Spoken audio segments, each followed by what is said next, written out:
ஜெபிக்கலாம். எங்களை அதிகமாய் நேசிக்கிறீங்களா நல்ல தாப்பனே, நன்றியோடு துதிக்கிறோம், ஸ்தோத்தரிக்கிறோம் சுவாமி. 2-3 பேர் உடைய நாமத்தினாலே கூடும்போது ஒரு மத்தியிலே நான் இருப்பேன் என்று சொன்ன தேவன் வாக்குமாறாதவராய் இப்பொழுதற்காக நன்றி செலுத்துகிறோம். அதே போல 2-3 பேர் ஒன்று கூடி வரும்போது அவர்கள் நீங்கள் ஜெபிக்கும் போது இந்த ஜெபத்துக்கு நான் பதிலளிப்பேன் என்று சொன்ன தேவன் இப்பவும் எங்களோடு கூட இருந்து நாங்க பேசுகிறோம். ஆண்டவரை ஜெபிக்கிற காரியங்களுக்காக பதிலளிக்கிற தேவனா இருக்கிறதற்காக நன்றி செலுத்துகிறோம். இதோ இந்த நாளிலும் ஆண்டவரே அங்க வெகு தூரத்துல இருந்து எங்களோடு கூட கனெக்ட் ஆயிருக்க சிஸ்டர் ஈடாவுக்காக நன்றி செலுத்துகிறோம். நல்ல சுகம் பலன் தந்து அவர்களும் ஆர்வமாய் வந்திருக்கிற தயவுக்காக நன்றி. அதே போல சிஸ்டர் சாந்தினிக்காக நாங்க நன்றி செலுத்துகிறோம். தப்பனே அந்த சிஸ்டர் விம்லாவும் இன்றைய நாள்ல வந்து முக்சித்தம்மனால் ஜாயின் ஆக கிருபத்தாரும் இப்பவும் நாங்க படிக்க இருக்கிற காரியங்கள் எல்லாம் நீர் எங்களோடு கூட இருந்து சுவாமி எங்களுடைய தியானத்துக்கும் எங்களுடைய வாழ்க்கைக்கும் அது பிரயோஜனமா இருக்க நீர் உதவி செய்யும்படியாய் ஜெபிக்கிறோம். தாழ்த்தி ஒப்பு கொடுக்கிறோம் சுவாமி. இந்த மீடியா இந்த டெக்னாலஜிக்காக நாங்க நன்றி செலுத்துகிறோம். இதைதான் அதிகமாய் ஆசீர்வதியும் பிரயோஜனமாக்கி தாரும். நேசிக்கிற இயேசு கிறிஸ்து மூலமாய் வேண்டிக் கொள்கிறோம் பிதாவே. ஆமேன் ஆமேன். அதுக்குள்ள ஸ்டரீடா காணாம போயிட்டாங்க.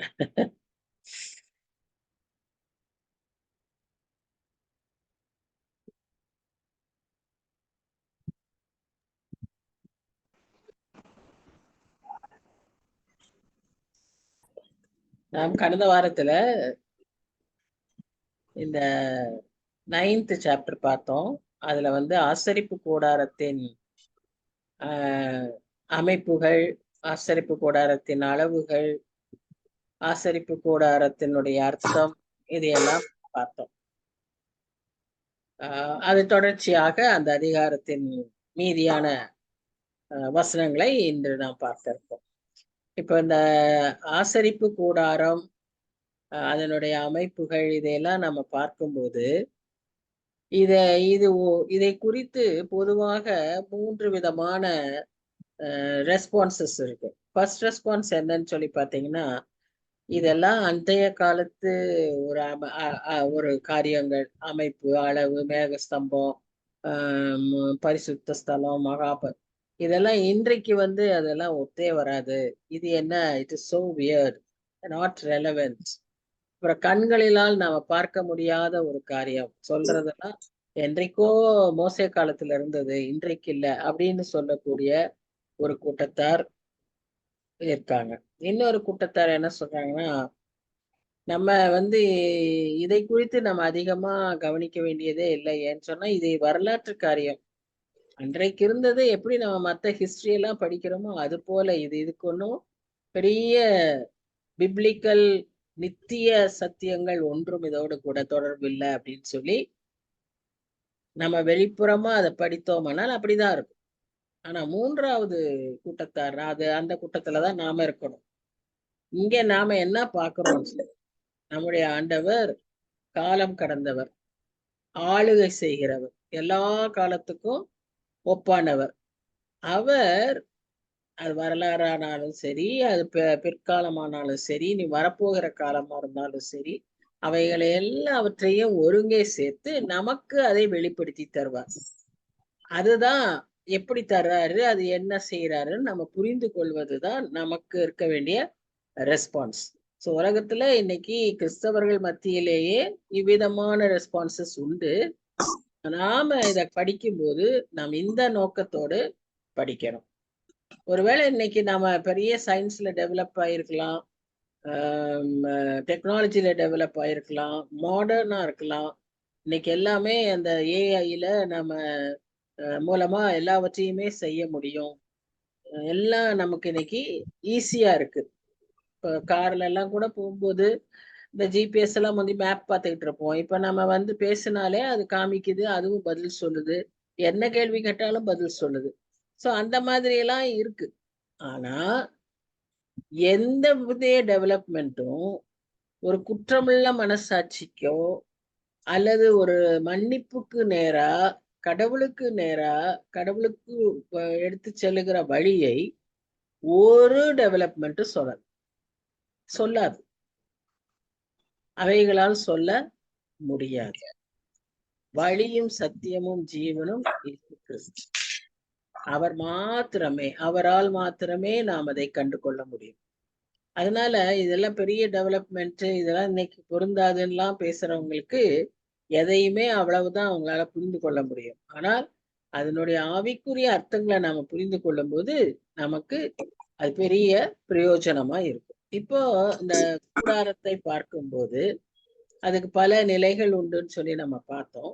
இப்ப நம்மோடு கூட அதை தொடர்புபடுத்தி ஆவிக்குரிய விதத்துல அதை பார்க்கணும்னு சொல்றப்போ, இந்த அவுட்டர் கோர்ட்யார்ட், வெளிப்புறமான இருக்கக்கூடிய அந்த இடத்துக்கு நம்முடைய சரீரத்துக்கு ஒப்பானது என்று அதை நாம் பார்க்கிறோம். ஒரு விளக்கம், outer courtyard is equal to our body. அப்ப அதுல நாம எப்படி இந்த காரியங்களை புரிந்து கொள்றோம்னா, அந்த வெளியே இருக்கிறது 3 காரியம். உங்களுக்கு அந்த படம் ஞாபகம் இருக்கும்னு நினைக்கிறேன். ஒரு வாசல், ஒரு தொட்டி, ஒரு ஆல்டர், பலிபீடம். இந்த 3 தான் அந்த வெளியே அவுட்டர் கோர்ட்யார்ட்ல இருக்கும். அந்த வாசல் என்ன சொல்லுதுன்னா, ஐ ஆம் த ஒன்லி வே. நானே வாசல். என்னக்குள் செல்லுவன் தான் உள்ளேயும் புறம்பேயும் மேய்ச்சலை கண்டடைவான்.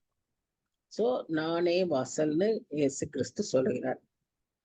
அந்த பலிபீடம் என்னத்தை குறிக்குதுன்னு சொன்னா, இயேசு கிறிஸ்து தான் அந்த ஆட்டுக்குட்டி, பலியாய் செலுத்தப்படுகிற ஆட்டுக்குட்டி, ஜீவ பலி. இயேசு கிறிஸ்து தான் ஜீவ பலி. நம்மையும் நம்முடைய சரீரங்களையும் ஜீவ பலியாய் அவர் ஒப்பு கொடுக்க சொல்லி நம்ம ரோமர் 12ஆம் அதிகாரம் 2ஆம் வசனத்துல வாசிக்கிறோம். மூன்றாவதாக அது இன்னொரு காரியத்தை என்ன சொல்றதுன்னா, இந்த பலி எதற்கு? நம்மை நீதிமான்கள் ஆக்க. இயேசு கிறிஸ்துவின் ரத்தம் சகல பாவங்களையும் நீக்கி நம்மை சுத்திகரிக்கும். 1 யோவான் 1ஆம் அதிகாரம் 7ஆம் வசனம். அப்படி நம்மை சுத்திகரித்த பின்பு அது நம்ம என்ன செய்யுதுன்னா, நம்மை அவர் நீதிமான் ஆக்குகிறார். By justification. சோ அதை ஞாபகப்படுத்துறதுதான் அந்த பலிபீடம். இன்றைக்கு ஏதோ ஹிஸ்டரி, வரலாறு படிக்கிறதுக்கு நாம் இல்லை. இந்த வரலாறு நம்மோடு எப்படி பொருந்துகிறது என்பதை படிப்பதுதான் நம்முடைய ஸ்டடி.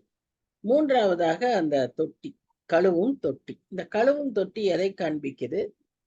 ஒன்று, நம்முடைய செரிமோனியல் கிளென்சிங், பேப்டிசம், நம்ம எடுக்கிற ஸ்நானம், அதை குறித்து இருக்கிறது. இரண்டாவதாக இயேசு கிறிஸ்துவின் ரத்தம். மூன்றாவதாக இது இன்னொன்றையும் குறிக்கிறது. என்னவென்றால், நம்மை சுத்திகரிப்பது எது? சத்திய வசனம். நம்முடைய வசனம் நம்மை, கர்த்தருடைய வசனம் நம்மை சுத்திகரிக்கும், நம்மை கழுவும், நம்மை புதுப்பிக்கும், உணர்வுள்ளவர்களாக்கும், உயிர்ப்பிக்கும், நாம் யார் என்று அதை அறிவிக்கும், கண்ணாடியை போல நமக்கு அதை காட்டும். சோ அந்த வசனத்தினால நாம சுத்திகரிக்கப்படுகிறோம். சோ இங்க என்ன அடுத்தது என்ன நடக்குது? Sanctification, justification and sanctification. இது எல்லாமே எந்த பகுதியில முடிஞ்சிருது? அவுட்டர் கோர்ட்யார்ட்லயே முடிஞ்சிருது. இதற்கப்புறம் தான் நம்ம எங்க என்டர் பண்றோம்? பரிசுத்த ஸ்தலத்திற்குள்ளாக என்டர் பண்றோம். அவுட்டர் கோர்ட்யார்ட் ரெப்ரசன்ட்ஸ் அவர் பாடி. இப்ப பரிசுத்த ஸ்தலத்துக்கு நம்ம வரும்போது அது நம்முடைய ஆத்துமாவை குறிக்கிறது. இந்த ஆத்மான்னு பார்க்கும்போது இதுலயும் 3 காரியங்கள் இருக்கு. அந்த பரிசுத்த ஸ்தலத்துல என்னென்ன இருக்கு? லேம்ப் ஸ்டாண்ட் இருக்கு, குத்து விளக்குகள், ஷோபிரட், சமூக தப்பம். மூன்றாவதாக தூப, ஒரு நிமிஷம், ஒரு காலு, ஜஸ்ட் அ மினிட்.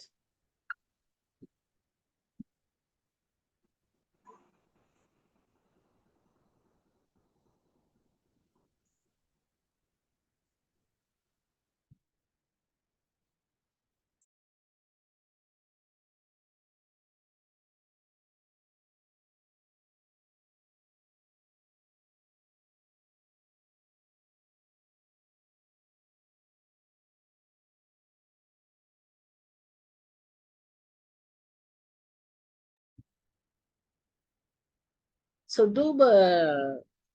தூபங்களை ஏறெடுக்கிற அந்த பலிபீடம். சரி, இப்போ நம்ம பார்க்கிற அந்த லேம்ப் ஸ்டாண்ட் அல்லது விளக்கு தூண், அது எதை குறிக்குது அப்படின்னு சொல்லி பார்த்தோம்னா, அதுல இருந்து நமக்கு என்ன வரும்? ஒளி. லேம்ப். லேம்ப்னு சொல்லும்போது light. So Jesus is the light of the world அப்படிங்கிறத குறிக்கிறதுக்கு தான் அந்த லேம்ப் ஸ்டாண்ட். இயேசு கிறிஸ்துவே மெய்யான ஒளி. எந்த மனுஷனையும் பிரகாசிப்பிக்கிற மெய்யான ஒளி இயேசு கிறிஸ்து. யோவான் சொல்றாரு 1ஆம் அதிகாரத்துல நம்ம வாசிக்கிறோம். இன்னும் பல இடங்களில மத்தேயு சுவிசேஷத்துல எல்லாம் நாம என்ன வாசிக்கிறோம்? நீங்களே அந்த உலகத்துக்கு ஒளியாய் இருக்கிறீர்கள். நம்முடைய நற்கிரியைகளினால நம்முடைய வெளிச்சம் பிரகாசிக்க வேண்டும். So you are the light of the world. So இப்ப நம்ம ஆல்டர்லயே நம்ம ஒவ்வொரு முறையும் அந்த லேம்ப் ஸ்டாண்டை பார்க்கும்போது நம்ம எதை ஞாபகத்துக்கு வரணும்னு சொன்னா, Jesus is the light of the world and the call for us to be light of the world. இது நமக்கு ஞாபகத்துக்கு வரணும். அதனாலதான் அதை அங்க நம்ம வச்சிருக்கோம். ஆல்டர்ல அதை அந்த இதை பத்தி வைக்கிறாங்க. The candle plays an important role in a Christian life. நிறைய காரியங்கள் கேண்டில குறித்து இருக்கு. இந்த வெளிச்சத்துக்கு சொல்றேன். வெளிச்சம் இருளை நீக்கும். நமக்குள்ள இருக்கிற எப்படிப்பட்ட இருளா இருந்தாலும் அந்த இருளை நீக்கும். வெளிச்சம் இருக்கிற இடத்துல இருளுக்கு இடமில்லை. வசனம் சொல்லுது இல்லையா? வெளிச்சம் இருக்கிற இடத்துல இருளுக்கு இடமில்லை. இப்ப இருட்டுல நம்ம உனக்கு காணாம போட்டுட்டோம்னா, அந்த இருளான சூழ்நிலையில நம்முடைய வாழ்க்கையில இருக்கிற எதையாவது தொலைச்சிட்டோம்னா, கண்டுபிடிக்கிறதுக்கு ஒரே வழி வெளிச்சம். அந்த 10 காசுல 1 காசை தொலைத்த அந்த பெண்மணி, அவ வெளிச்சத்தை கொளுத்தி, விளக்கை கொளுத்தி அந்த ஒரு காசை தேடுனான். நம்ம பார்த்தோம். சோ இருளா இருக்கிற சூழ்நிலையில நம்முடைய முக்கியமான சில காரியங்களை தொலைத்து விட வாய்ப்பு உண்டு. ஆனாலும் நமக்கு ஒரு சான்ஸ் உண்டு. என்னன்னு சொன்னா, நமக்கு வெளிச்சம் தெரிஞ்சிச்சுன்னா அந்த வெளிச்சத்தின் மூலமாக நாம் தொலைத்தவைகளை திரும்ப கண்டுபிடித்து விட முடியும். நாம் திரும்ப அப்படியே இருக்கணும்னு அவசியம் இல்ல. we can get. So that is the hope, that gives the hope, that gives the call for us. இதையே நம்ம மற்றவர்களுக்கு சொல்லணும். இப்போ நேத்து ஒருத்தர் எங்களோட பேசிட்டு இருந்தாங்க. அவங்க சொன்னாங்க, அவங்க ஷீஸ் அ டாக்டர், அவங்க பாண்டிச்சேரியில இருக்காங்க. அவங்க என்ன சொன்னாங்கன்னா, கிறிஸ்டியன்ஸ் கிட்ட இயேசு கிறிஸ்துவ பத்தி பேசுறது ரொம்ப ஈஸியா இருக்கு ஆண்டி. ஆனா இந்த ஹிந்துஸ் கிட்ட போய் பேசுறதுக்கு எனக்கு ரொம்ப கஷ்டமா இருக்கு. என்ன பேசணும்னு எனக்கு தெரிய மாட்டேங்குது. அப்போ நான் அதான் சொன்னேன், அந்தந்த சிச்சுவேஷனுக்கு ஏத்த மாதிரி. So you pray to God first. நல்லா ஜெபிச்சுட்டு நமக்கு ஆவியானவர் அந்த நேரத்துக்கு ஏற்ற இப்படிப்பட்ட சத்தியங்கள் நேரம் எடுத்தோன்ன வசனம், ரட்சிப்பு, பாவ மன்னிப்புலாம் பேசினோம்னா they won't understand. ஆனா நம்ம இந்த காமன் நம்மளுடைய டே டு டே லைஃப்ல இருக்கிற சில காரியங்களை நம்ம சொல்லும் போதும், அதற்கு மேலாக நம்முடைய வாழ்க்கை பேசும் போதும் நிச்சயமா அவங்க they will find the difference. இவங்க இந்த எல்லா சூழ்நிலையிலும் இவங்க ஜபிச்சு செய்யறாங்க. இவங்க எதுக்கும் கலங்க மாட்டேங்கிறாங்க. இவங்களுக்கு எதுலயும் ஒரு நம்பிக்கை இருக்கு. எப்பவும் ஒரு சந்தோஷம் இருக்கு. அததான் நான் காலேஜ்ல இருக்கும்போது என்னோட கூட இருக்க ஒரு ஹிந்து ஸ்டாஃப் அவங்க என்ன கேட்பாங்க, உனக்கு கவலையே இல்லையா அப்படின்னு கேட்பாங்க. எனக்கு கவலையே இல்லையா? நமக்கே தெரியும் எவ்வளவு கவலை இருக்குன்னு. நான் அப்ப பிள்ளைகள்லாம் வளர்ற சமயம் எவ்வளவு கவலைகள் உண்டு. ஆனா அவங்க கேட்பாங்க, உனக்கு கவலையே இல்லையான்னு. ஏன்னா நம்ம அவங்க எப்படி தெரியுமா? ஒரு சின்ன காரியம் அப்படியே ஊன்னு ஊத்தி ஊத்தி அழுவாங்க. ஒண்ணுமே இருக்காது. அந்த விஷயத்துக்கு அப்படி அழுவாங்க. பட் நான் நான் அந்த மாதிரி எல்லாம் அழுதது கிடையாது. அதனால அவங்க என்ன கேட்பாங்கன்னா, உனக்கு கவலையே இல்லையா அப்படின்னு. சோ அதெல்லாம் தான் நம்ம அவங்க வாழ்க்கையில அது பாதிக்குது. அப்ப இவளுக்குள்ள என்னமோ இருக்கு. எப்படியோ இவங்களுக்கு இவ்வளவு நம்பிக்கை இருக்கு. எப்படி அது? இப்படித்தான் வாழ்ந்து காட்டணும். அடுத்தது ஷோபிரெட், சமூகத்தின் அப்பம். இதுல நமக்கு தெரிகிறது என்ன முக்கியமா? ஜீவ அப்பமாகிய இயேசு கிறிஸ்து. அவரை நாம் அறியும் போது, அந்த சத்தியத்தை நாம் மற்றவர்களோடு பகிர்ந்து கொள்ளும் போது, இயேசு கிறிஸ்து தான் மெய்யான ஜீவ அப்பம் என்பதை நாம் உணர்ந்து, அந்த வசனங்களை இன்றைக்கு நமக்கு மன்னாவாக நமக்கு கிடைத்திருப்பது என்ன? வசனம். அந்த வசனத்தை நாம் உட்கொள்ள வேண்டும். எவ்வளவுக்கு எவ்வளவு உட்கொள்ளுகிறோமோ, அவ்வளவுக்கு அவ்வளவு நமக்கு வாழ்க்கை எளிதா இருக்கும். இந்த மாதிரி நம்பிக்கையற்ற சூழ்நிலைகள்ல அந்த வசனம் நம்மள பலப்படுத்தும். சோதனை வரும்போது குறிப்பா நமக்கு இந்த வசனம் உதவி செய்யும். அடுத்து நம்ம என்ன பேசணும், எப்படி நடந்துக்கணும் எல்லாமே நமக்கு அந்த வசனம் சொல்லும். இப்ப நம்ம அந்த வசனத்தை பிரயோகிக்கும் போது, நமக்கு எதிராளிகள் அவங்களால வேற பேச முடியாது. நாம சொந்த வார்த்தைகள பேசினோம், அ அது வந்து அவ்வளவு ஏற்புடையதா இருக்காது. ஆனா வசனத்தை பேசும்போது அவர்களுக்கு அது அ அது தாக்கத்தை ஏற்படுத்தும். அப்போ நாம செய்ய வேண்டியது 2 1 அதிகமாய் வசனத்தை உட்கொள்ள வேண்டும். புரியுதோ, புரியலையோ, கடமையாட்டம் நேரம் கிடைக்கும் போதெல்லாம் வசனத்த வாசிக்கணும். வாசிச்சுக்கிட்டே இருக்கணும்.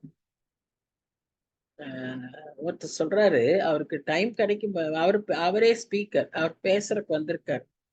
அவர் வந்துட்டு மத்தியானம் அவருக்கு ஒரு 1 1/2 ஹவர்ஸ் ரெஸ்ட்டுக்கு குடுத்துருக்காங்க. ஆனா நீங்க ரெஸ்ட் எடுத்துட்டு அப்புறம் 3:00 வாங்க சாப்பிட்ட பிறகு.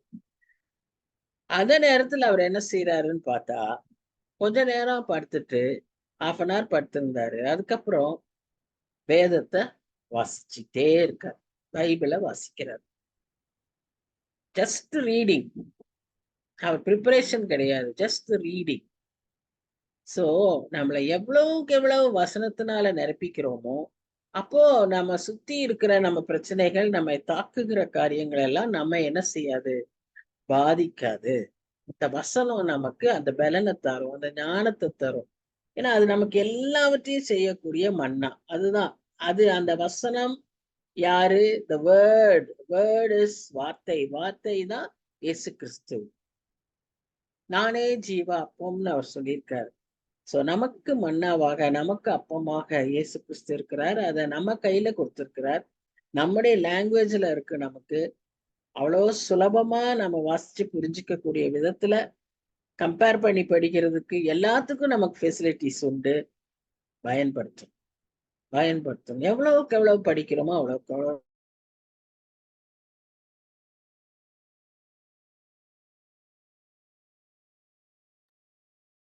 இங்கிலீஷ்ல நாம புரிந்து கொள்றத விட, தமிழ்ல நமக்கு நெறைய புரிந்து கொள்ள முடியும். ஆனா நெறைய சமயத்துல தமிழ் உள்ள வார்த்தைகள விட இங்கிலீஷ்ல இருக்கிற வார்த்தைகள் நமக்கு எளிதா இருக்கும். அது இன்னும் இன்னும் கொஞ்சம் வித்தியாசமா நல்ல சுலபமா புரிஞ்சுக்கிற மாரி சம்டைம்ஸ் இருக்கும். ஸோ 2யும் வச்சு படித்தோமானா நமக்கு ரொம்ப நல்லது. நம்ம அப்படி படிக்கும். 3வது ஆல்டர் ஆஃப் இன்சென்ஸ். இதெல்லாம் எதற்கு பிரயோஜனம்? ஆத்துமாவுக்கு பிரயோஜனமானது. அங்க சரீரத்துக்கான காரியத்த பார்த்தோம். இப்ப ஆத்துமாவுக்கு காரியம். நாம ஒன்று நல்லா புரிஞ்சுக்கணும். அநேக இன்றைக்கு கிறிஸ்தவர்களும் கூட என்ன நினைக்கிறாங்கன்னு சொன்னா, அவங்க ஆத்துமாவையும், ஆவியையும் முக்கியப்படுத்திட்டு, சரீரத்த அவ்வளவு முக்கியப்படுத்துறது இல்ல. ஆனா நாம ஆண்டவர்ட்ட ஒப்பு கொடுக்க வேண்டியது ஆவி, ஆத்துமா, சரீரம் 3யும் ஒப்பு கொடுக்கணும். பேதுரு சொல்றாரு, யூதா சொல்றாரு, நம்ம 3யும் குற்றமற்றதாய் வழுவாமல் காத்துக் கொள்ளும்படியாக நாம அவர் சன்னிதானத்துல நிற்கணும். இந்த 3யும் அவர் கையில ஒப்பு கொடுக்கணும். So everything is important. So இது வந்து this is for the soul. 3வதாக ஆல்டர் ஆஃப் இன்சென்ஸ். இது என்னன்னு சொன்னா, பலிபீடத்திலிருந்து ஏறெடுக்கப்படுகிற தூப ஒலி, பலி. இந்த தூபம்னா என்ன அப்படின்னு பார்த்தீங்கன்னா, எது நம்முடைய வாழ்க்கையில தூபமா ஏறெடுக்கப்படும்? நம்முடைய ஜெபங்கள். நம்முடைய ஜெபங்கள். அதுவும் குறிப்பா நாம் பரிந்து பேசி ஏறெடுக்கிற ஜெபங்கள். இன்டர்செசரி பிரேயர், மன்றாட்டு ஜெபங்கள். மற்றவர்களுக்காய் விண்ணப்பிக்கிற ஜெபங்கள். நாம் அவர்களுக்காக அந்த கேப்ல நின்னு, அவங்களுக்கும் கர்த்தருக்கும் நடுவுல நின்று அவர்களுக்காய் பரிந்து பேசுகிற ஜெபங்கள். ஏன்னா, நமக்காக இன்றைக்கும் இந்த எபிரெயர் புஸ்தகத்துல அததான் நம்ம நல்லா தெரிஞ்சு கொள்கிறோம். வசனத்தின் மூலமாக அதை உறுதிப்படுத்துகிறோம். நமக்காக இன்றைக்கும் பரலோகத்துல அவர் மத்தியஸ்தராய் இருந்து அவர் செபிக்கிறார். நமக்காக பரிந்து பேசுகிறார். அதே பணியை நம்மிடத்திலும் எதிர்பார்க்கிறார். நாமும் அப்படி செய்ய கடமைப்பட்டவர்களாய் இருக்கிறோம். உலகம் ஒருத்தரை வந்து குற்றவாளின்னு சொல்லலாம், உலகம் ஒருத்தரை ஒதுக்கிடலாம். ஆனா அவங்களுக்காக நாம ஆண்டவர்கிட்ட பரிந்து பேசி ஜெபிக்க நாம் அழைக்கப்படுகிறோம். So that standing in the gap, Jesus is the intercessor. ஸோ அதை நாம ஞாபகத்துல வைத்துக்கொள்ள அழைக்கப்படுவோம். ஸோ இந்த மூன்றும் காரியமும் எதை குறிக்குது? நம்முடைய ஆத்மாவுக்குரிய காரியங்களை குறிக்குது. அடுத்ததாக ஆவிக்குரிய காரியங்களை நாம பார்க்கலாம். ஆவிக்குரிய காரியம் அது என்ன? பரிசுத்த மகா பரிசுத்த ஸ்தலம். சோ அங்க இருக்கிறது என்ன, எதை ரெப்ரசன்ட் பண்ணுதுன்னா ஆவிக்குரிய காரியம். அங்க ரெண்டு முக்கியமானது இருக்கு. ஒன்று உடன்படிக்கை பெட்டி, இன்னொன்று அந்த கிருபாசனம். இந்த உடன்படிக்கை பெட்டி எதை குறிக்குது? காட்ஸ் பிரசன்ஸ், தேவ பிரசன். அந்த தேவ பிரசனத்துல நாம இருக்கும்போது இதைதான் நமக்கு இயேசு கிறிஸ்து தன்னுடைய மாம்சத்தின் மூலமாக கிழிக்கப்பட்டு சிலுவையில் அறைந்து மறைத்து போனதின் மூலமாக நமக்கு இந்த ஒரு free access to God presence அவர் கொடுத்திருக்கார். ஏன்னு சொன்னா God is holy of holies, king of kings, lord of lords. நாம அவரிடத்துல நெருங்க முடியாது. சாதாரண மனுஷன் நாம். நம்ம இடத்துல அவ்வளவு குறைகள் உண்டு, குற்றங்கள் உண்டு, பாவங்கள் உண்டு. நாம அவரிடத்துல நெருங்கவே முடியாது. ஆனா நமக்காக அவர் கிரயத்தை செலுத்தி நமக்காக தன்னையே பலியாக ஒப்பு கொடுத்ததினால அந்த வழியை நமக்கு உண்டு பண்ணி இருக்கிறார்.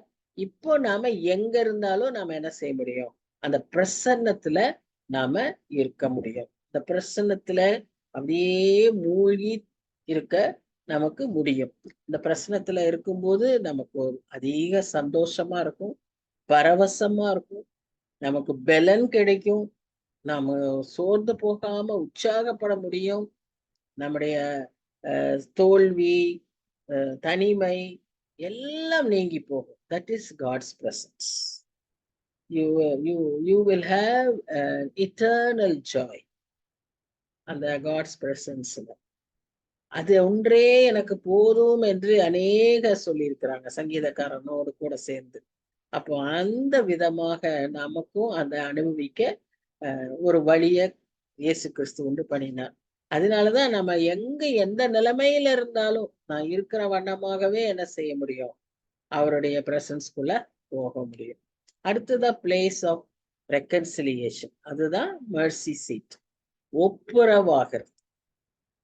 நாம் பிதாவோடு ஒப்புரவாகும்படியாக, பரலோக காரியங்களும் பூலோக காரியங்களும் ஒப்புரவாகும்படியாக, இரு பகையினரும் இரு திறத்தாரும் ஒன்று சேர்ந்து ஒப்புரவாகும்படியாக நமக்காக சிலுவையில மரித்த இயேசு கிறிஸ்து இந்த இடத்துல நம்மை அதை ஞாபகப்படுத்துகிறார். அந்த இரக்கம், மர்சி சீட், அந்த கிருபை, தகுதி இல்லாதவனுக்கு கொடுக்கப்படுகிற அந்த கிருபை, அதை பெற்றுக்கொள்கிற இடம், அந்த இரக்கத்தை பெற்றுக்கொள்கிற இடம் அந்த கிருபாசனம். அதுல நம்ம தைரியமா போய் சேரும்படியாக எபிரேயர் 4:16 இருந்து வாசிக்கிற அந்த வசனங்கள்ல நம்ம பாக்குறோம். ஏன்னா நம்மை போல அவரும் சோதனைக்கு உட்படுத்தப்படினால நம்முடைய பிரச்சனையெல்லாம் அவருக்கும் தெரியும்.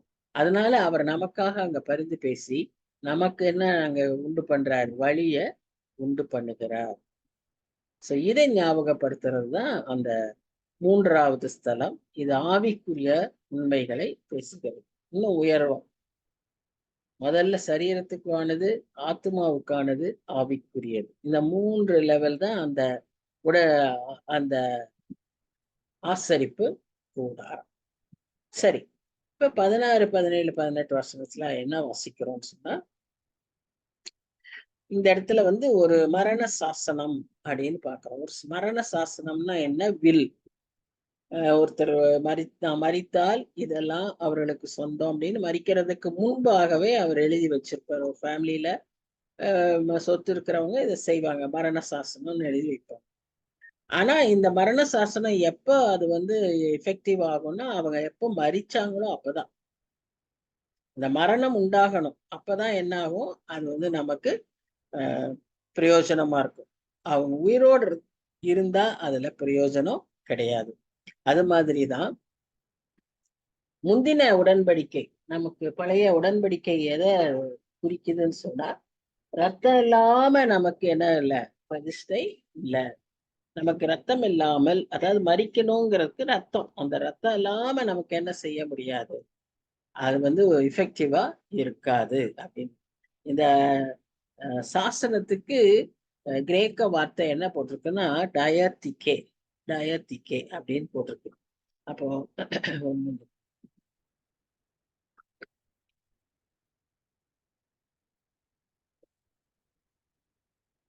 அப்ப நமக்காக அவர் எழுதின உரிமை சாசனம், பரலோகத்தின் பொக்கிஷங்கள், ஐஸ்வர்யங்கள், அதன் மேன்மை, அதன் அதிகாரம், அதன் உரிமை எல்லாம் நமக்கு எப்ப சொந்தம் ஆகும்னு சொன்னா, நாம் சும்மா அப்பா பிதாவேன்னு கூப்பிட்டா மாத்திரம் சொந்தம் ஆகாது.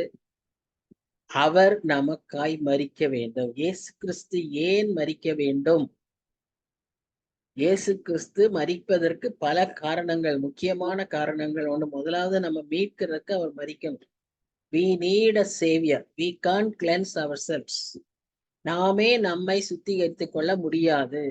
நாமே நம்மை பாவத்திலிருந்து நம்மை மீட்டுக் கொள்ள முடியாது. நமக்காக ஒருத்தர் வரணும். We need a savior. அந்த மீட்பர் யாரு? இயேசு கிறிஸ்து. ஏன்னா அவர் தான் பழுதற்ற ஆட்டுக்குட்டி.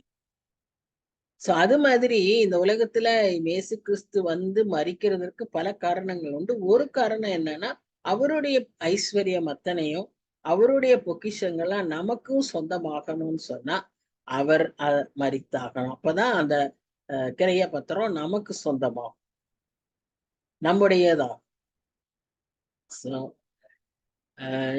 இதுதான் நாம பாக்குறோம். ஆனா இன்னைக்கு இருக்கிற மக்கள் எப்படி நினைக்கிறாங்கன்னு சொன்னா, அவர்களுக்கு இந்த இயேசு கிறிஸ்து மரிக்கணும், அந்த இயேசு கிறிஸ்து மரித்தாதான் நமக்கு மன்னிப்புண்டுன்னு அவங்க விளங்குறதுக்கு இஷ்டமே படுறது இல்லை, விளங்குறதுக்கு இஷ்டப்படுறது இல்லை. அதனாலதான் அவங்களுக்கு விளங்குறது இல்லை. அவங்க என்ன நினைக்கிறாங்கன்னா, நான் அதற்காக ஏதாவது செய்யணும். ஸோ ஆல்வேஸ் ரிமெம்பர், இயேசு கிறிஸ்து மாத்திரமே, இயேசு கிறிஸ்து பிளஸ் வேற எதுவும் அப்படின்னு நம்ம அந்த பிளஸ்ஸே இருக்கக்கூடாது. நம்முடைய எந்த காரியமும், நம்முடைய எந்த நீதியும், நம்முடைய எந்த பரிசுத்தமும், சன்மார்க்கமும், நாம் செய்கிற புண்ணிய காரியங்களும் நமக்கு ரட்சிப்பை பெற்றுக் கொடுக்காது. இயேசு கிறிஸ்துவின் ரத்தம் மாத்திரமே, அது அவருடைய மரணத்தினாலே ஏற்பட்ட நமக்கு கிடைக்கிற ஒரு பெரிய கிருபை. இத வந்து அக்செப்ட் பண்ணணும். இன்னைக்கு நிறைய பேரால அதை அக்செப்ட் பண்ண முடிய மாட்டேங்குது. நானும் ஏதாவது செய்யணும், அது எப்படி இயேசு கிறிஸ்து மாத்திரம் செஞ்சா பத்துமா அப்படி கிடையவே கிடையாது. அவருடைய sacrifice is the perfect sacrifice and it was done only once. ஒரே தரம் பர்ஃபெக்ட் சாக்ரிஃபைஸ். இது அதுக்கப்புறம் வேற எதுவும் சேர்த்த வேண்டியது இல்லை, அதுக்கு கூட எதுவும் செய்யவும் வேண்டியது இல்லை. இப்ப 19ஆம் வசனத்திலிருந்து நம்ம பார்க்கும்போது நம்ம பார்க்கிறோம் அவங்களுடைய பழைய முறைமைகளை பார்க்கிறோம். அதாவது இளம் காளை, வெள்ளாட்டுக்கடா இவைகளின் ரத்தத்தை தண்ணீரோடும் சிவப்பான ஆட்டுமயிரோடும் ஈசோப்போடும் கலந்து புஸ்தகத்தின் மேலும் ஜனங்களின் மேலும் தெளித்து, இது அவங்களுடைய பழைய முறை. தேவன் உங்களுக்கு கட்டளையிட்ட உடன்படிக்கையின் ரத்தம் இதுவே என்று பிரதான ஆசாரியன் சொல்லுவான். மோசே அன்றைக்கு சொன்னாரு, பிரதான ஆசாரியன் அதுக்கப்புறம் சொல்லுவான்.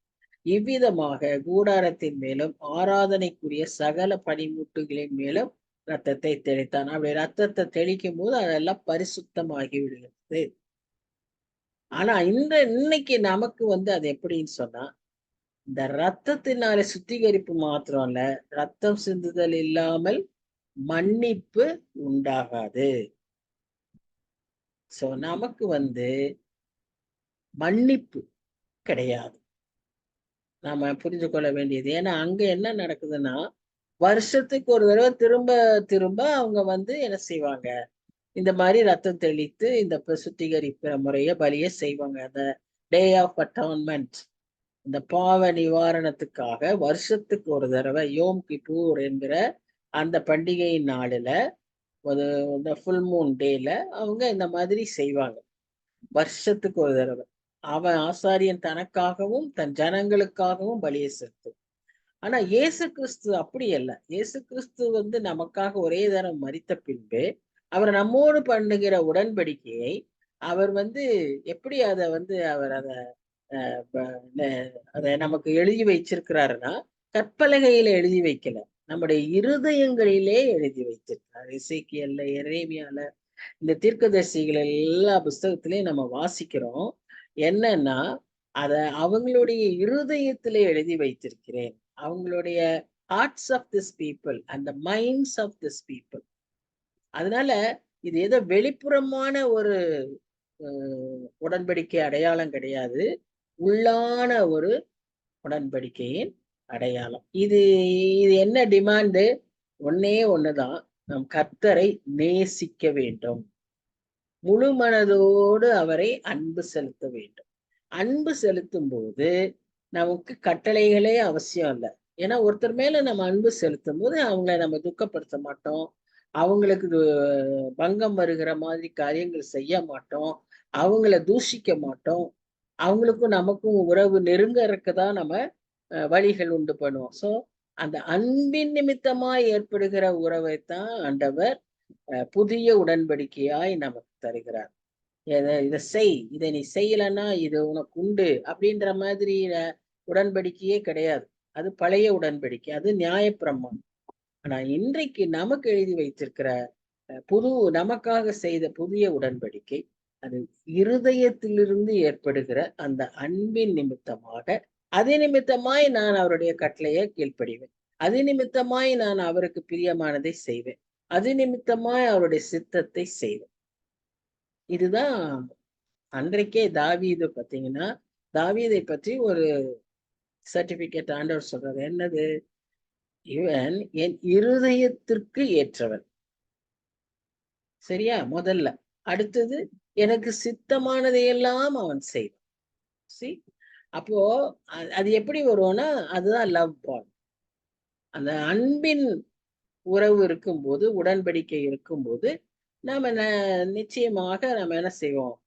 அவருக்கு கீழ்ப்படிவோம், அவருடைய சித்தத்தை செய்வோம். இதை செய்ய செய்ய என்ன நடக்கும்? நாம் மறுரூபமாகும். நம்முடைய மனம் புதிதாகும். இதை நாம ஒண்ணும் புதுசா செய்ய வேண்டியதில்லை. அவர் சத்தத்துக்கு கீழ்ப்படிந்து அவர் சித்தத்தை செய்ய செய்ய நம்முடைய மனம் புதிதாகிவிடும். நமக்குள்ள ஒரு மறுரூபம் ஏற்படும். அப்போ நம்ம பாவம் குற்றங்கள் எல்லாம் இயேசு கிறிஸ்து அவரே நம்மை மன்னித்து விடுவார்.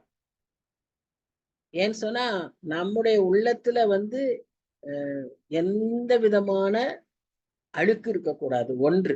ரெண்டாவது, எந்த விதமான கசப்பு இருக்கக்கூடாது. அவரை நாம நேசிக்க நேசிக்க அவருடைய சித்தத்தை செய்ய செய்ய நாமும் என்ன செய்வோம்? அவரை போல மற்றவர்களை நேசிப்போம். அவரை போல மற்றவர்களை மன்னிப்போம். மன்னிக்கிறது ஒரு பெரிய காரியம். ஆங்கிலத்துல எப்படி அது சொல்லுதுன்னா, ரிலீஸ் யுவர் ஃபர்கிவ்னஸ். அது நமக்கு வந்து அது அப்படியே கட்டப்பட்டிருக்கு நம்முடைய உள்ளத்துல. அந்த கோபத்தினாலையும் கசப்பினாலையும் பகைமை உணர்வினாலையும் மன்னிப்பு வெளியே வராதபடி கட்டப்பட்டிருக்கு. ஆனா இயேசு கிறிஸ்துவின் அன்பு, இயேசு கிறிஸ்துவின் மேல் நாம் வைத்திருக்கிற உறவு என்ன பண்ணும்? அந்த கட்டுகளை அவிழ்த்து விடும். சோ அந்த ஃபர்கிவ்னஸ் ரிலீஸ் பண்ணும். இது எவ்வளவுக்கு எவ்வளவு இந்த கசப்பு இந்த காரியெல்லாம் நமக்குள்ள இருந்தா அவ்வளவுக்கு அவ்வளவு நம்முடைய சரீரத்துல பலவீனங்கள் ஏற்படும். நிறைய பேருக்கு காரணமே இல்லாம அவங்களுக்கு நிறைய வியாதிகள் இருக்கும் உள்ள உடம்புல. இது எல்லா சிஸ்டமும் சரியா இருக்கு, எல்லா ஆர்கன்ஸும் சரியா ஃபங்க்ஷன் பண்ணுது. ஆனா இவங்களுக்கு என்ன இருக்கும்? ஏதோ வியாதி இருந்துகிட்டே இருக்கும். அவங்களுக்கு தலை சுத்தும், அவங்களுக்கு நெஞ்செரிச்சல் வரும், வயிற்றெரிச்சல் இருக்கும், அவங்களால இது செய்ய முடியாது, அது இதெல்லாம் எதுக்கு காரணம்? அவங்களுக்குள்ள இருக்கிற அந்த கசப்பு, அந்த கோபம், அந்த மூர்க்கம், பகை உணர்வு. So when you release your forgiveness to others, யார நீங்க மன்னிக்க வேண்டுமோ அவங்கள மன்னிக்கும் போது இங்க நமக்கு நம்முடைய சரீரம் இட் வில் கெட் டிரான்ஸ்ஃபார்ம்ட். அவருடைய அன்பு நம்மை அப்படியே நிரப்பும். நம்ம உள்ளத்துல இப்படி கசப்பு இருந்தா ஆவியானவர் உள்ள வரவே முடியாது. நம்ம ரட்சிக்கப்பட்ட உடனே நமக்கு கிடைக்கிற முதல் அடையாளம் என்ன? அவருடைய அன்பு ஆவியானவர் மூலமா நம் உள்ளத்துல ஊற்றப்படும். So we would also be able to forgive others. அதுதான் நாம இங்க நமக்கு அடையாளமே. ஒருத்தர் ரட்சிக்கப்பட்டதற்கு அடையாளம் அநேக அடையாளங்களை சொல்லலாம். ஆனா ஒரு ஆழமான அடையாளம் என்னன்னா, கர்த்தருடைய அன்பு அவங்க உள்ளத்துல நிரம்பி இருக்கும். அவர்களாலேயும் அவர்களும் மற்றவர்களை மன்னிப்பது எளிதாயிருக்கும். மற்றவர்களை அவங்களால சீக்கிரமா மன்னிக்க முடியும். இதத்தான் நாம அதிகமா நாம புரிந்து கொள்ளணும். சோ இன்னைக்கு நமக்கு இதுல குறைவு இருக்குன்னா நாம கொஞ்சம் அதிகமா ஜெபிக்கணும். நம்மால சிலரை மன்னிக்க முடியலன்னு சொன்னா we have to ask God to help us. தப்பே கிடையாது. இதுக்கெல்லாம் நாம கட்டாயம் ஜெபிக்கணும்.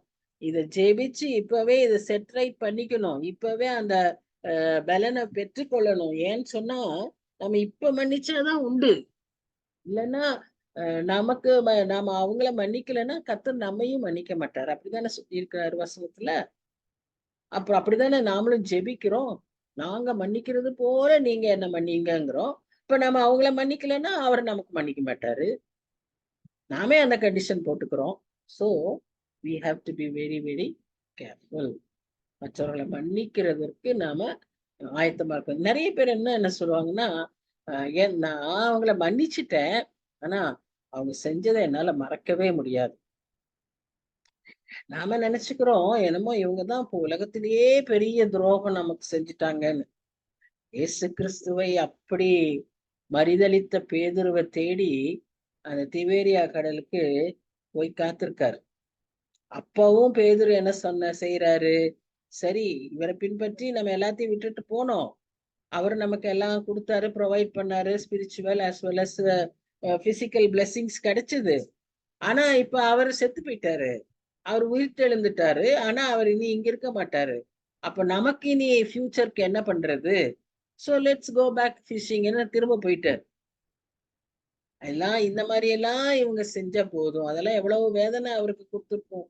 அப்படி ஜெபித்து அவ்வளவு 40 நாள் உபவாசம் இருந்து செலக்ட் பண்ண, ஊழியத்துக்கு போகன, பண்ணின, ப்ரிப்பேர் பண்ணின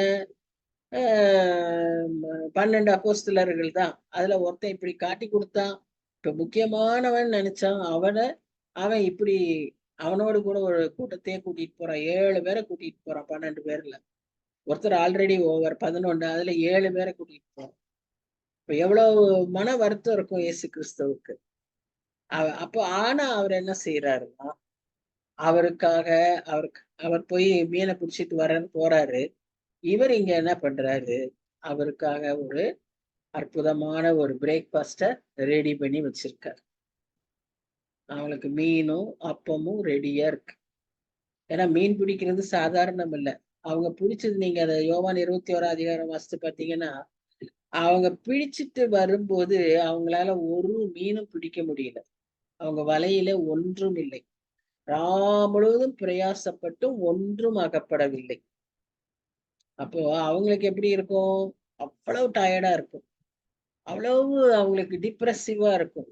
என்ன நம்ம எவ்வளவு எக்ஸ்பர்ட்ஸா இருந்தோம், இப்ப எல்லாத்தையும் மறந்துட்டோமா? என்ன ஒண்ணுமே நம்மளுடைய நாலேஜ்க்கு ஒண்ணுமே கிடைக்கலையே அப்படின்னு அவங்க அதுல இருப்பாங்க. ஆனா இங்க வரும்போது அவர் அப்படியே நின்று அவங்கள கூப்பிடுறாரு. அதை பார்த்த உடனேயே அவங்களுக்கு எப்படி இருக்கு? அவங்க எப்படி கூப்பிடுறாரு தெரியுமா? இங்கிலீஷ் பைபிள்ல சில்ட்ரன் அப்படின்னு போட்டு, பிள்ளைகளே அப்படின்னு கூப்பிடுறாரு. அதுலயே அவங்க அந்த குரலை கேட்ட உடனே கண்டுபிடிச்சிடுறாரு. யோவான் ஃபர்ஸ்ட்டுக்கு ஐடென்டிஃபை பண்றான். அடுத்து அது சொன்ன உடனே பேதுரு ஆக்ஷன்ல அவர் ட்ரெஸ் எல்லாம் போட்டு ஜம்ப் பண்றார். அந்த விசுவாசத்தை, அந்த நம்பிக்கையை, அந்த அன்பை அவன் வெளிப்படுத்துறான் ஆக்ஷன்ல. இப்ப இந்த ஆண்டவர், அப்படிப்பட்ட அன்பின் ஆண்டவர், ஒரு தடவை கூட அதை ரெஃபரன்ஸ் பண்ணல. நான் உனக்கு இப்ப சொன்னனே, இப்படி எல்லாம் ஆயத்தமாருன்னு சொன்னனே, நீ இப்படி எல்லாம் செஞ்சுட்டியே, இப்படி பண்ணியே, ஒரு தடவை கூட சொல். ஏன்னா அவர் என்ன சொல்றாரு, நம்ம ஆண்டவர் நம்மை மன்னிக்கும் போது நம்முடைய பாவங்களை அவர் என்ன செய்யறாராம், முதுகுக்கு பின்னால போட்டுறாராம். இன்னொரு வசனத்துல என்ன சொல்றாரு, அதை சமுத்திரத்தின் ஆழத்துல. சோ நம்ம பாக்குறப்ப எப்படி பார்ப்பாரு, not as that old Peter, not as that old Annie. When Jesus see me, he will see me as a new person.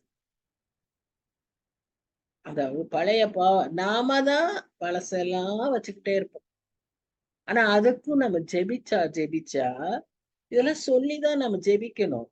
எல்லாத்தையும் நம்ம மேற்கொள்ளுறதுக்கு ஓவர் கமர்ஸ், ஜெயம் கொள்ளுகிறவர்கள். கடைசி புத்தகத்துல சொல்றாரு இல்லையா, அந்த ஜெயம் கொள்றது எது, இது எல்லாம் தான் நம்ம ஜெயம் கொள்ளணும். அப்ப அந்த ஜெயம் கொள்றதுக்கு நம்ம பலன் வேணும். அதற்கு நம்ம ஆண்டவர்கிட்ட கேட்கணும். நம்ம ஜபத்தை நம்ம பல சமயம் எனக்கு இது வேணும், அடுத்தது அது வேணும், இது வேணும், இது இன்க்ரீஸ் ஆகணும், இப்படி நான் செழிப்பா இருக்கணும், இதுதான் நம்ம கேட்கிறோம். ஆனா நாம கேட்க வேண்டியது நிறைய இருக்கு. இந்த மாதிரி ஆவிக்குரிய காரியங்களுக்காக நாம செபிக்க வேண்டும். இப்படி எனக்கு ஹெல்ப் பண்ணுங்க ஜீசஸ், நான் மன்னிக்கணும், மறக்கணும், நானும் உங்களோட பிள்ளையா இருக்கணும், உம்முடைய அன்பை நான் காட்டணும். இப்படி நாம ஜெபிக்கும் போது அது நமக்கு செய்ய முடியும். சோ நம்ம ஆண்டவர் நமக்கு ஏற்படுத்தின புதிய உடன்படிக்கை நமக்கு எதையெல்லாம் பெற்றுக் கொடுத்ததுன்னு சொல்லி பாத்தீங்கன்னா, நம்ம நீதிமான் ஆக்குச்சு, நம்ம பரிசுத்தமாக்கிட்டு, நம்மை நீ நீதி உள்ளவர்கள் என்று அவர் தன்னுடைய நீதியை நமக்கு தந்தார். He imputed his righteousness unto us. So all these things we get through that will of God. கிருபாசனம் நமக்கு அது பெற்றுக் கொடுத்தது. அந்த மரண சாசனத்தின் மூலமாக நாம் இதையெல்லாம் பெற்றுக்கொள்கிறோம். இனி அந்த 23, 24, 25, 26 இந்த வசனங்கள் என்ன சொல்லுது அப்படின்னு சொன்னா, இந்த எபிரேயர் புஸ்தகத்தின் நோக்கமே, எபிரேயர் புஸ்தகத்தினுடைய கருப்பொருளே, இயேசு கிறிஸ்து உயிர்த்தெழுந்த பிறகு பரலோகத்துல அவர் நமக்காக என்ன செஞ்சுக்கிட்டு இருக்காரு, அந்த பரலோகத்துல அவர் எந்த நிலைமையில இருக்காருங்கிறது தான் நமக்கு இதை அதிகமாய் விளக்கி சொல்லுது. மற்ற எல்லா புத்தகங்களும் உயிர்த்தெழுதலை பற்றியோட முடித்துட்டு அப்போஸ்தலர் நடவடிக்கைகளுக்கு போயிடுறோம்.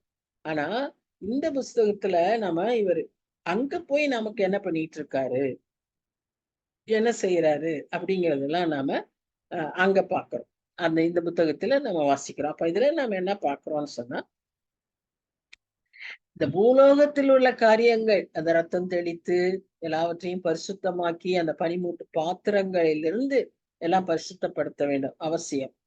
ஆனால் இவருடைய தூய ரத்தத்தினாலே, இவர் செய்த பலியினாலே பூலோகத்தில் உள்ளவைகள் மாத்திரமல்ல, பரலோகத்தில் உள்ளவைகள் எல்லாமே பெர்ஃபெக்டா இருக்கு. It is made perfect. அங்க என்ன, there will be no more sin. There is no sin. There is nothing that Jesus has to do for redemption of sin, because it is a place where there is no sin. நம்ம பாடுறோம்ல, பாவம் இல்லை அங்கு சாபம் இல்லை, அங்க கண்ணீர் இல்லை, ஏழை இல்லை, பணக்காரன் இல்லை, எதுவும் இல்லை. It's a perfect place, all because of the sacrifice, the perfect sacrifice which our Lord Jesus made on this earth. So இதோட கண்டினியூவேஷனா அவர் அங்க என்ன போய் செய்யறாருன்னு பாத்தீங்கன்னா, அந்த இடத்துல அவரை ஃபர்ஸ்ட் உட்கார சொல்வார். அது அடுத்த அதிகாரத்துல பார்ப்போம்னு நினைக்கிறேன். இயேசு கிறிஸ்துவை அமரச் செய்வார், வலது பக்கத்துல பிதாவானவர் உட்கார செய்வார். ஏன்னா அவர் நின்னு செய்ய வேண்டிய காரியமே ஒன்றுமில்லை. இப்ப நீங்க பாத்தீங்கன்னா, பிள்ளைங்க ஸ்கூலுக்கு போகும்போது பிரேக்ஃபாஸ்ட் உட்காந்து சாப்பிடாது, நின்னுகிட்டே தான் சாப்பிடுவாங்க. ஏன்னு சொன்னா அவசரமா போறாங்களா, அவங்களுக்கு வேகமா போகணும். இல்ல நிறைய பேர் வேலை நிறைய இருக்குன்னு சொன்னா அப்படியே நின்னுட்டே சாப்பிடுவாங்க. பார்த்திருக்கீங்களா? உட்கார்ந்தெல்லாம் சாப்பிடறதுக்கு எனக்கு நேரம் இல்லைன்னு நின்றுட்டு சாப்பிடுவாங்க. In many of the IT coffee houses எல்லாம் அங்க உட்கார்றதுக்கே இடம் இருக்காது. ஏன்னா people are expected to come stand for few minutes and leave. அங்க நீ செட்டில் ஆகி உட்காந்து கதை பேசுறதுக்கு இடம் இல்லை, அவசரமா போகணும். இயேசு கிறிஸ்துவை பரலோகத்திலே உட்கார சொல்றோம். எல்லாத்தையும் முடிச்சுட்ட, it is finished, you have finished everything on this earth. அங்க வந்து நீங்க எனக்கு அங்க போய் நீங்க செய்ய வேண்டிய காரியம் எதுவும் இல்லை இந்த பர்பஸ்க்காக. அதனால அவர் அங்க உட்கார்ந்து என்ன பண்றாருன்னா, நமக்கு மீடியேட்டரா அந்த இடத்துல பிதாவோடு பரிந்து பேசி கொண்டிருக்கிறார். ஏன்னா நம்ம இரவும் பகலுமாய் குற்றப்படுத்துறவன் ஒருத்தன் இருக்கான்னு வெளிப்படுத்தல் விசேஷம் 12ஆம் அதிகாரம் 10ஆம் வசனத்துல வாசிக்கிறோம். அவனுக்கு என்ன வேலை? பஸ்தவான்களை அங்க போய் குற்றப்படுத்திக்கிட்டே இருக்கிறது, பிதாவுடைய பிரசன்ஸ்ல, சன்னிதானத்துல. அங்க நேரத்துல நமக்கு அட்வொகேட்டா, நமக்கு வழக்காடுகிறவராக, நம்மை நமக்காக பரிந்து பேசுகிறவராக இயேசு கிறிஸ்து அங்க உட்கார்ந்து. So that is the work what he does in heaven. So இத நாம நல்லா புரிஞ்சுக்கணும். இந்த குற்றப்படுத்துற காரியங்களை நமக்கு யோபுவின் வாழ்க்கையில நம்ம பார்ப்போம். சகரியா புஸ்தகத்துல யோசுவான்னு ஒரு ஆசாரியனை குறித்து இதே மாதிரி பேசுவான், குற்றப்படுத்துவான் பிசாஸ். இதெல்லாம் நம்ம வாசிக்கிறோம், இதெல்லாம் எக்ஸாம்பிள்ஸ். ஆனா இது தினமும் நடக்குது, இரவும் பகலும் நடக்குது. ஆனா இயேசு கிறிஸ்து அங்க நமக்காக பிதாவின் இடத்துல பரிந்து பேசுகிறவரா இருக்கிறதுனாலதான் நம்ம இயேசு கிறிஸ்துவின் மேல் அவ்வளவு அன்பு செலுத்தணும். இப்ப நமக்காக இங்க ஒரு சின்ன காரியம் ஒருத்தர் செஞ்சுட்டாங்கன்னா நம்ம அவங்களுக்கு அப்படியே அடிமையா ஆகிடுறோம்ல. அவங்களுக்கு அவ்வளோ நாம என்னெல்லாம் செய்யணும்னு நினைக்கிறோம், பிரியமா இருக்கணும்னு நினைக்கிறோம், அப்படிலாம் செய்யறோம். we want to please them. அப்ப இவ்வளவு செஞ்சிருக்காரே இயேசு கிறிஸ்து, அவருக்காக நாம எப்படி வாழ்றோம், அவரை நாம எப்படி ப்ளீஸ் பண்ணணும்னு நினைக்கிறோம், யோசித்து பார்க்கணும் இல்லையா? சோ அப்படிப்பட்ட ஒரு வாழ்க்கை நம் வாழ்க்கையால் இருக்க வேண்டும். சரி, பூமியில செய்யப்பட்ட எல்லா மற்ற பலிகள் எல்லாமே imperfect. It was not a perfect one. But Jesus Christ, his sacrifice was a perfect sacrifice. He himself volunteered. அவரே வாலண்டரியா வந்து அவரே நம்ம தங்க பலியா கொடுத்தார். இப்ப இந்த பின்னால வர 27ல இருந்து இருக்கிற வசனங்கள் கொஞ்சம் வித்தியாசத்தை உண்ட போகுது. அது என்ன சொல்லுதுன்னு சொன்னா, இது talks about death of man and judgement. இதுல இந்த வசனம் என்ன சொல்லுது பாருங்க, மரணமும் அதற்கு பின்பு நியாய தீர்ப்பும் மனுஷருக்கு என்ன செய்யப்பட்டிருக்கான், நியமிக்கப்பட்டிருக்கான். இதை எஸ்கேப் பண்ணவே முடியாது. மற்ற அப்பாயின்மெண்ட் எல்லாம் நம்ம மாத்திக்கலாம், டாக்டர்ஸ் அப்பாயின்மெண்ட், வக்கீலோட அப்பாயின்மெண்ட், இதெல்லாம் டேட் சேஞ்ச் பண்ணிக்கலாம், அல்லது நாம போகாமையே இருக்கலாம், எஸ்கேப் ஆயிக்கலாம். ஆனா மரணத்தினுடைய அப்பாயின்மெண்ட்டையும் நியாய தீர்ப்பினுடைய அதற்கு பின்பான நியாய தீர்ப்பினுடைய அப்பாயின்மெண்ட்டையும் நீங்களும் நானும் டிசைட் பண்றதே இல்லை. we cannot escape. அதுதான் சாலமன் சொல்றாரு, ஆவியை விடாதிருக்க மனுஷனுக்கு அதிகாரம் இல்லை. அத முன்னால நாம பண்ணாலும் தப்பு, அது பாவம். குறித்த நேரத்துல அவர் அவர் வைத்திருக்கிற நேரத்துல நமக்கு மரண அழைப்பு வரும்போது அந்த மரணத்துக்கு நாமே ஒப்பு கொடுக்கணும். இதுக்குதான் நமக்கு முன்னால ஒரு முன்மாதிரியாக இயேசு கிறிஸ்து இருந்தாரு. அதை போலவே நிறைய பேர் வேதத்திலையும் வெளிய மற்ற கிறிஸ்தவ முன்மாதிரிகள் அநேக பேரை நம்ம பார்த்திருக்கிறோம். அநேகருடைய வாழ்க்கையில, விசுவாசிகளுடைய வாழ்க்கையில அழகா தங்க ஆவிய ஆண்டவர் கையில ஒப்பு கொடுக்கறத நாம. சோ இயேசு கிறிஸ்து ஒரே தரம் மரித்தார், அவர் ஒரே தரம் உயிர்த்தெழுந்தார். இப்போ இது இன்னொரு ஒரே தரம் மரிக்கிறது. இதுவும் இன்னைக்கு உலகத்துல பல நம்பிக்கை உள்ளவர்கள் இருக்கிறாங்க. அவங்களுக்கு என்னன்னா, ஒரு தடவை மரித்த பிறகு அடுத்த பிறவி எப்படி இருப்போம், அப்படி இருப்போம். ஒருவேளை திரும்பவும் நம்ம மனுஷனா பிறந்தா நாம இப்படி இருக்கலாம். அவங்க என்ன, அவங்களோட நம்பிக்கை என்ன, அவங்க செய்கிற கர்மங்களுக்கு ஏத்த விதமாய் அவங்க பன்னியா பிறப்பாங்க, இல்லைன்னா ஆடா பிறப்பாங்க, இல்லைன்னா புலியா பிறப்பாங்க, என்னமோவா பிறப்பாங்க. அவங்களுக்கு இப்படி பல எண்ணங்கள் இருக்கு, பல காரியங்கள் இருக்கு. ஆனா நமக்கு அப்படி கிடையாது. ஒரே தரம் மறித்து, அது நம்ம விசுவாச அறிக்கையிலேயே நம்ம சொல்லணும். So it is appointed for men to die once, and after that the judgment. So இத யாராலையும் மாற்ற முடியாது. சோ இதற்கு நாம ஆயத்தம் உள்ளவர்களா இருக்கணும். இந்த ஜட்ஜ்மெண்டே நம்ம நிறைய பேர் நினைக்கிறது, நாம் அவருக்கு கணக்கு ஒப்புவிக்க வேண்டியவர்கள் என்று நினைப்போமானால் நம் வேலைகள் எல்லாம் சரியா செய்வோம். உலகத்துல இருக்கிறவன் நம்மளை பார்த்தாலும் பார்க்காட்டியும் நம்ம அந்த வேலையை சரியா செய்வோம். ஏன்னா நம்ம கணக்கு ஒப்புவிக்கணும், அவர்கிட்ட கணக்கு ஒப்புவிக்கணும். எல்லாவற்றுக்காகவும் நமக்கு கொடுக்கப்பட்டிருக்கிற நேரங்களுக்காக நாம் கணக்கு ஒப்புவிக்க வேண்டும். நமக்கு கொடுக்கப்பட்டிருக்கிற தாளந்துகளுக்காக கணக்கு ஒப்புவிக்க வேண்டும். நமக்கு ஒப்புவித்திருக்கிற ஆசீர்வாதங்களுக்காக நாம் கணக்கு ஒப்புவிக்க வேண்டும். சோ இப்படி நம்ம ஒவ்வொன்றுக்கும் கணக்கு ஒப்புவிக்க வேண்டியவர்களா இருக்கிறோம். ரோமர் 14:14 வாசிக்கிறோம். இதெல்லாம் நாம தெளிவா புரிஞ்சுக்கணும். சோ நம்முடைய வாழ்க்கையில நாம அவருடைய கிருபாசன தண்டையில நின்று நாம் அவருக்கு கணக்கு ஒப்புவிக்க வேண்டியவர்களா இருக்கிறோம். 1 கொரிந்தியர் 5ஆம் அதிகாரத்திலேயே நம்ம அதை வாசிக்கிறோம். சரி, இப்போ இந்த ஒரே தரம் மறிக்கிறதுன்னு சொல்றதுல நிறைய எக்ஸப்ஷன்ஸ் இருக்கு. நமக்கே தெரியும், வேதத்திலேயே நம்ம நிறைய எக்ஸாம்பிள்ஸ் பார்த்திருக்கோம். இப்போ எலியா, எலிசா, இவங்க எல்லாம் செத்து போனவங்களை உயிரோட எழுப்பினாங்க. இயேசு கிறிஸ்து லாசருவை எழுப்பினார், யவீரு மகளை எழுப்பினார், நாயின் ஒரு மகனை எழுப்பினார். இப்படி நம்ம நிறைய பேரை பார்க்கிறோம். அவர் மரித்தப்போ கல்லறைகள் திறந்து அநேகம் பேர் உயிரோட வந்துட்டாங்க. எருசலேமில் நடந்து கொண்டிருந்தார்கள்னு பார்க்கிறோம். they all had another death, second death. இது எக்ஸெப்ஷன். ஆனா மனுஷருக்கு நியமிக்கப்பட்டிருக்கிறது ஒரே மரணம். இப்போ ரகசிய வருகை என்று நாம் வாசிக்கிறோம் இல்லையா? அப்படின்ற வார்த்தையே வராது, வேதத்துல அந்த வார்த்தையே இல்லை. ஆனா நம்ம வி பிலீவ். அது என்னது? 1 தெசலோனிக்கேயர் 4ஆம் அதிகாரத்து 17ஆம் வசனத்தின்படி நம்ம நமக்கு என்ன அங்க சொல்லப்படுது? உயிரோடு இருக்கிறவர்களும் மரித்தவர்களும் அவரோடு கூட எடுத்து செல்லப்படுவார். அப்ப உயிரோடு இருக்கிறவங்களுக்கு மரணமே இருக்காது, அவங்க மரணத்தை சந்திக்க மாட்டாங்க. So there are exceptions, but அதை நாம புரிஞ்சுக்கோ. அதை நாம வச்சு ஆர்குமெண்ட் பண்ணிட்டு இருக்கிறதுக்கு நமக்கு அவசியம் இல்லை. we should understand, நமக்கு இந்த உலகத்துல there is an end, and that will be the death. அப்படிங்கிறத நாம புரிந்து கொள்ள வேண்டும், நாம் அறிந்து கொள்ள வேண்டியவர்களாய் இருக்கிறோம். சோ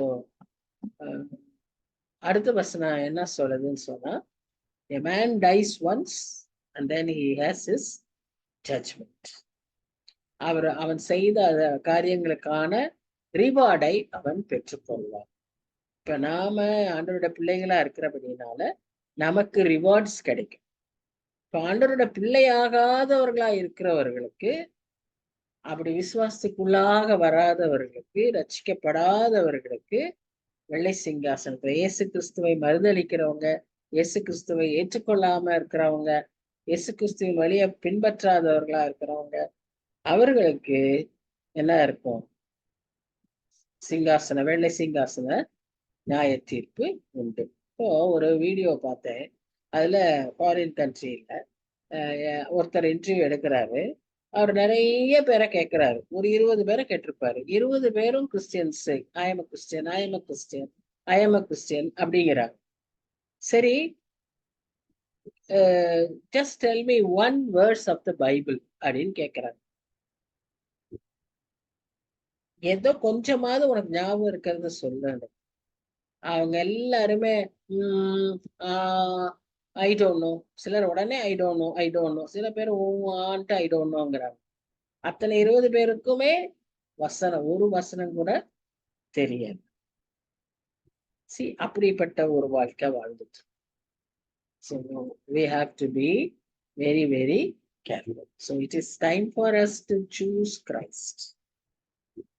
ஏன்னா we have to face the judgment. இதை நாம் எப்பொழுதும் ஞாபகத்தில வைத்துக் கொள்ளணும்.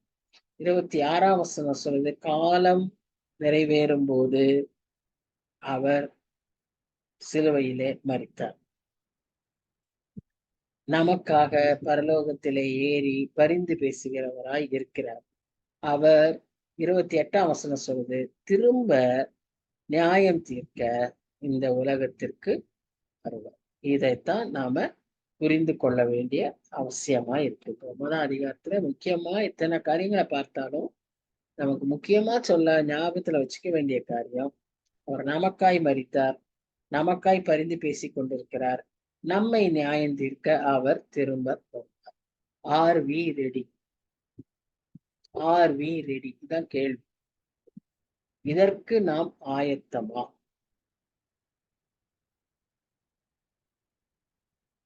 ஜெபிக்கலாம். நல்ல ஆண்டவரே, உம்மை துதிக்கிறோம், உம்மை ஸ்தோத்திரிக்கிறோம். இந்த நல்ல வசன தியானத்துக்காக நன்றி செலுத்துகிறோம். சுவாமி, நீர் எல்லாவற்றையும் எங்களுக்காக ஆவிக்குரிய விதங்களிலும், ஆண்டவரே, சரீர பிரகாரமான காரியங்களிலும் எல்லாவற்றையும் அழகாய் சுவாமி அமைத்து கொடுத்திருக்கிறீர். ஆண்டவரே, ஆலயம் கூட அவ்விதமாய் அமைக்கப்பட்டிருக்கிறது என்று சொல்லி நாங்கள் பார்க்கிறோம். ஆசரிப்பு கூடாரம் எங்களுடைய ஆவி ஆத்மா சரீரத்துக்கு ஏற்ற விதமாய் அமைந்திருக்கிறது என்று சொல்லிப்பாங்க. எல்லாவற்றிலும் நீர் அப்படிப்பட்ட அர்த்தங்களை வைத்திருக்கிறீர் சொல்லி ஆழமான இந்த சத்தியங்களுக்காக நாங்கள் நன்றி செலுத்துகிறோம். நாம் அறிந்து கொண்டோம், அந்த ஒரே வாழ்க்கை, ஒரே தரம் வாழ்வோம், அந்த ஒரே தரம் மறிப்போம், பின்பு நியாய தீர்ப்படையும். இதை நாங்க எப்பொழுதும் ஞாபகத்துல வைத்துக் கொள்ளணும் சுவாமி. இந்த வாழ்க்கையில நாங்க என்ன செய்யறோமோ அதற்கான பலனை நாங்க பெற்றுக்கொள்வோம் என்று சொல்லி வாசிக்கிறோம். தப்புனே உதவி செய்யுங்க, கிருபை பாராட்டுங்க. இந்த காரியங்களுக்கு ஆண்டவரே, இன்றைக்கு கற்றுக்கொண்ட இந்த சத்தியங்களை எங்கள் வாழ்க்கையில நாங்க எப்படியாவது அபியாசிக்கவும், இதை மற்றவர்களுக்கும் எப்படியாவது எடுத்து சொல்லவும் உதவி செய்யும். எங்களுடைய வாழ்க்கையில இதெல்லாம் கற்றுக்கொள்கிறதுக்கு ஒரு நோக்கம் இருக்கு சுவாமி. ஆம் தகப்பனே, அந்த நோக்கத்தை நாங்க நிறைவேற்றணும். அந்நாள் 92 வயதான போதும் கூட ஆலயத்திலேயே இருந்து ஆண்டவரே, அந்த நாட்கள்லையும் அவள் பிரசங்கித்தாள். அவள் அநேகருக்கு மேசியாவின் வருகையை குறித்து பேசினாள் சுவாமி. அது போல நாங்களும் எங்களுக்கு கிடைக்கிற வாய்ப்புகள் எல்லாவற்றிலும் நாங்க எப்படியாவது உம்மை பற்றி சொல்லிவிட, ஆண்டவரே, ஆழமான இந்த காரியங்களை விளங்கி கொள்ள, இதை மற்றவர்களுக்கு விளக்கி கொடுக்க எங்களுக்கும் நீர் உதவி செய்யும். குடும்பத்துல நாங்க ஆரம்பிக்கிறோம் சுவாமி. முதல்ல எங்க குடும்பத்துக்குள்ள நாங்க ஆரம்பிக்கிறோம். எங்க பிள்ளைகள்லாம் நாங்கெல்லாம் கூடி வரும்போது அநேக காரியங்களை பேசுறப்போ கொஞ்ச நேரம் இதை பற்றி எல்லாம் கூட பேசுறதுக்கு எங்களுக்கு கிருபை தாங்க. அதற்குன்னு நேரத்தை எடுத்துக்கொள்ள எங்களுக்கு உதவி செய்யுங்க சுவாமி. அப்படி ஒரு வாஞ்சையை எங்களுக்கு தாங்க. நாங்க வாஞ்சித்தாலே நீர் காரியங்களை எங்களுக்கு செய்து கொடுப்பீங்க. ஆண்டவரே, எங்களுடைய கரத்துல எங்களை ஒப்பு கொடுக்கிறோம். பொறுப்பேற்றுக் கொள்ள சுவாமி வழி நடத்தும். நேசிக்கிற இயேசு கிறிஸ்து மூலமாய் வேண்டிக் கொள்கிறோம் பிதாவே. ஆமென். ஆமென். ஆமென். So thank you sister. அந்த அடுத்த பர்சன் வந்து சிஸ்டர் விமலான்னு நினைக்கிறேன். இருக்கலாம். Yes, thank you for joining. Please continue to come. Rita சீக்கிரமா போயிட்டாங்கன்னு நினைக்கிறேன். சரி, thank you sister Shanti. Thank you.